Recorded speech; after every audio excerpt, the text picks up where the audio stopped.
अस्सलाम वालेकुम दोस्तों मर्दाना कमज़ोरी का हमारी आदत के साथ कितना तल्लुक़ है। तो ये मैं बताता चलूँ, अगर हम अपनी आदत को बेहतर रखते हैं, हमारी जो आदतें हैं, जो हमारी जो लत लगी होती हैं, अगर उनको हम बेहतर जो लत लगी हुई है, अच्छी आदत है, उसका कितना इसके साथ रिलेशन है, और अगर बुरी लत लगी हुई है उसका इसके साथ कितना रिलेशन है, इसके ऊपर हम बात करेंगे।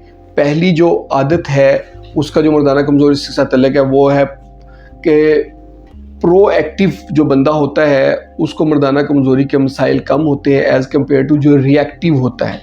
तो थोड़ा सा इस बात को, प्रोएक्टिव कौन होता है? प्रोएक्टिव वो बंदा होता है जो चीज़ों को पहले भांप लेता है, देख लेता है और उसके मुताबिक अपने जो है ना डिसिप्लिन अपनी लाइफ में ला के उसके ऊपर अमल करके पहले से चीज़ों को एवेल्युएट करके तो उसका रिज़ल्ट हासिल करता है। वो एंड को पहले सोचता है, आखिर को पहले ज़हन में रखता है, तो वो उसके ऊपर काम करता है, उसके ऊपर प्रैक्टिकली काम करके वो उस चीज़ को, मर्दाना कमज़ोरी को अवॉइड कर लेता है। एज़ कम्पेयर टू जो रिएक्टिव होता है वो होता है बंदा कि जिसके सर पे जब मुसीबत पड़ जाती है तो वो उस वक्त जाता है, उस वक्त वो चीज़ करता है।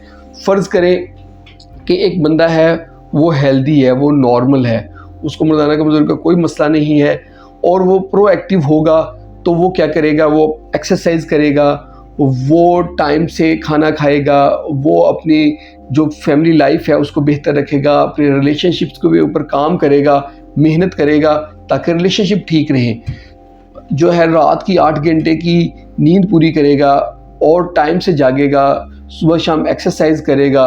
ये सारी चीज़ें वो करेगा तो ये वो प्रोएक्टिव है। वो चाह रहा है कि मेरी सेक्सुअल लाइफ इन फ्यूचर ठीक रहे, मेंटेन रहे, तो ज़ाहिर बात है उसकी हेल्थ ठीक रहेगी, उसको शुगर ब्लड प्रेशर होने के चांसेस भी कम होंगे कि अगर वो जंक फूड नहीं ले रहा, ये सारी चीज़ें नहीं कर रहा। एज़ कम्पेयर टू जो रिएक्टिव बंदा होगा, वो क्या करेगा? पहले वो जो कुछ है वो छोड़ देगा ऐसी, जैसे अब मिसाल लगाएं कि एक नदी है, वो चल रही है तो उसके बाद वाटरफॉल आता है जिसको झरना कहते हैं या आबशार आती है, तो वो अगर अपने आप को छोड़ देगा, ठीक है लाइफ के साथ चल रहे हैं, जैसे लाइफ चल रही साथ साथ चल रहे हैं, तो जब ये आबशार आएगी या झरना आएगा या वाटरफॉल आएगा तो वो जितने मर्जी पे चप्पू मार ले, जो मर्जी कर ले, उसकी कश्ती फिर डूब जाएगी। और अगर वो पहले से अपना प्लान करेगा कि मैंने ऐसे ऐसे करना है, ये मैंने अपना प्लान तय किया हुआ है, अपना प्लान कागज़ पे लिखे और वो करेगा, तो वो उसकी ज़िंदगी उसके अपने हाथ में होगी, उसकी मर्दाना ताकत उसके अपने हाथ में होगी। और अगर वो ये चीज़ें नहीं करेगा तो वो रिएक्ट करेगा। वो कैसे रिएक्ट करेगा?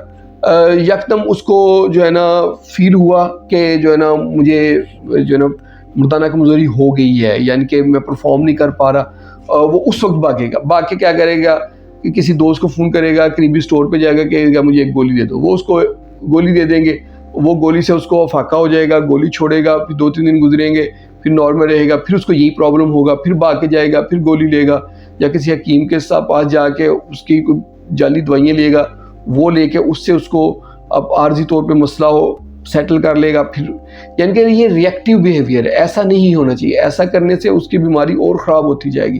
प्रोएक्टिव ये है कि वो पहले अपने ऊपर काम करे, अगर उसको मर्दाना कमज़ोरी का मसला हुआ है तो वो इसकी गहराई में जाए कि ये क्यों हुआ है, इसकी बेसिक वजह क्या है, इसकी बेसिक वजह पे मैंने पहुंचना है।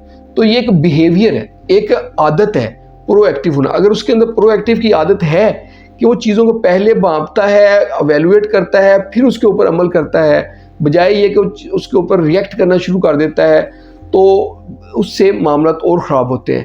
तो ये पहली आदत है, यानी कि प्रोएक्टिव बनेंगे और अपनी बीमारी को लेके, अगर आपको मर्दाना कमज़ोरी है, अगर नहीं भी है, इन फ्यूचर देखें मर्दाना कमज़ोरी को 50 साल की उम्र तक 50% मर्द एक्सपीरियंस करते हैं, यानी कि 50% लोगों को 50 साल की उम्र तक जाने में मर्दाना कमज़ोरी का कोई ना कोई एपिसोड हुआ होता है। तो ये डर वाली बात नहीं होती, ये किसी को भी हो सकता है। अगर एक नॉर्मल बंदा है, उसको भी चाहिए कि अपनी लाइफ में प्रोएक्टिव बिहेवियर रखे अपनी सेक्शुअल हेल्थ को लेके, ताकि उसको मर्दाना कमज़ोरी ना हो। और जिसको मर्दाना कमज़ोरी के एपिसोड हुए हैं या मर्दाना कमज़ोरी चल रही है, उसको भी चाहिए कि वो अपनी लाइफ में प्रोएक्टिव बिहेवियर लेकर आए, रिएक्टिव बिहेवियर ना लेकर आए। इससे उसकी जो है ना सेक्सुअल लाइफ बेहतर होगी। होप आप लोगों को मेरी बात की समझ लगी होगी। अगर मेरी बात की समझ नहीं लगी तो आप कमेंट बॉक्स में आए, मैं आपको मज़ीद एक्सप्लेन कर दूंगा, या जिस चीज़ की समझ नहीं लगी वो बता दें, मैं उसके ऊपर वीडियो दोबारा बना दूंगा। और हमारे चैनल को जल्दी से सब्सक्राइब करें ताकि आपको इस तरह की वीडियोज़ मिलती रहें। बहुत बहुत शुक्रिया।